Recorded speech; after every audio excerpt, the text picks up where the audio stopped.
मला आज मस्तपैकी फोडीव पिठलं करूया. आता फोडीव पिठलं म्हणजे काय, मोकळा झुणका म्हणायचा.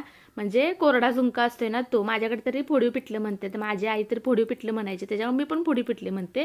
तर काय करायचं, हरभरा डाळ ना 7 ते 8 तास भिजू द्यायची चांगली. त्याच्यानंतर त्याच्यात मिरची 2-3 टाकायची, लसूणच्या 3-4 कुड्या टाकायच्या, आल्याचा 1 तुकडा टाकायचा आणि मिक्सरला थोडंसं लागलं तर पाणी टाकायचं आणि बारीक वाटण करून घ्यायचं. नंतर कढईमध्ये 1 चमचा तेल, त्याच्यात जिरे, मोहरी, कांदा आणि लसूण जरासं ठेचून टाकायचा, म्हणजे चिचून.